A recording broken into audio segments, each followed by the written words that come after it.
अस्सलाम वालेकुम व्यूवर्स। आज मैं बनाने जा रही हूँ शलजम का अचार। ये शलजम लेके मैंने इनको सबको छील लिया है। छीलने के बाद सारे शलजम पहले छील के फिर मैं एक बाउल में इसको कटिंग करूँगी इस शेप में, गोल गोल इस तरह। इनकी ये कितने मोटे थिक, इसकी थिकनेस देख लें। इस तरह सारे शलजम को पहले काटेंगे। ये देखें व्यूअर्स, ये सारे शलजम मैंने इस तरह काट लिए। सारे शलजम को मैंने इस तरह काट लिया है। अब मैंने तकरीबन 1 लीटर, वैसे तो पानी इतना लेना चाहिए कि सारे शलजम जो हैं वो डूब जाएं उसमें, उसके ऊपर थोड़ा सा आए, और लेकिन वैसे अगर देखा जाए तो मैंने ये 1 लीटर से थोड़ा ज़्यादा पानी लिया है। अब ये सारे शलजम जो हैं ये मैं इन पानी में डाल दूँगी।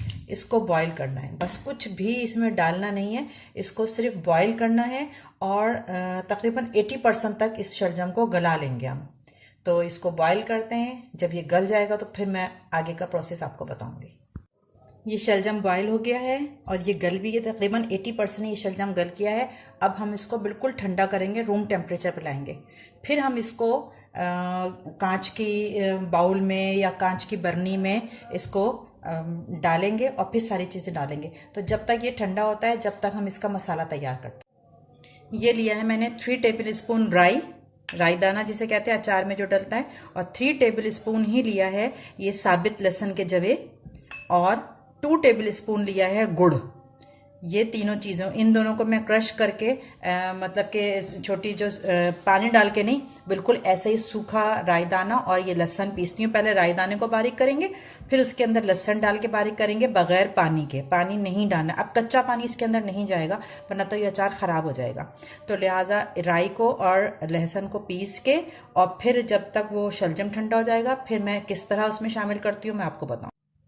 ये देखिए शलजम जो है, मैंने पानी में जो बॉईल किया था शलजम, वो ठंडा हो गया, बिल्कुल रूम टेम्परेचर पे आ गया।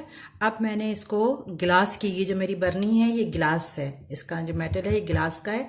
इसमें मैंने वो शलजम डाल दिया। जिस पानी में मैंने शलजम बॉईल किया था वो पानी भी इसमें डालना, उस पानी को फेंकना नहीं है। सारा जायका तो शलजम का उस पानी में आ गया होगा, तो वो उस पानी को डालना है। उसके बाद मैंने 3 टेबल स्पून राई और 3 टेबल स्पून जो लहसुन था उसको दुरदुरा सा कूट के वो इसमें डालेंगे।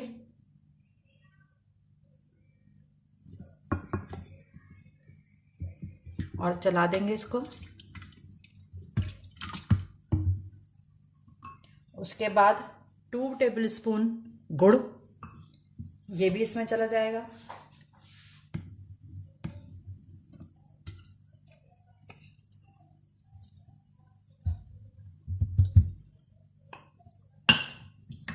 अब जाएंगे इसमें ड्राई इंग्रेडिएंट्स।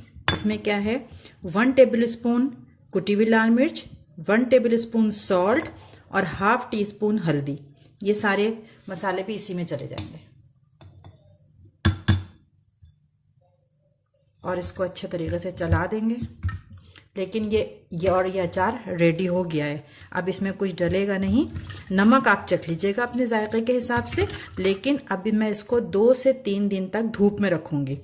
2 घंटे रोज़ाना, जब तेज़ धूप निकली हुई होगी ना, 12 साढ़े 12 का वक्त होता है, उस वक्त 2 घंटे के लिए इसको धूप में रख के फिर ये खाने के, इसमें खटास भी आ जाएगी और इसमें धूप लग जाएगी, फिर ये खाने के काबिल होगा। अभी तो इसको उठा के ढक के रख दें उस धूप में, और 2 से 3 दिन मैं इसको धूप में रखे रहूँगी। फिर उसके बाद ये इसमें राई जो डली हुई है उसकी खटास भी आ जाएगी, खट्टा हो जाएगा अचार, फिर ये खाने के काबिल होगा।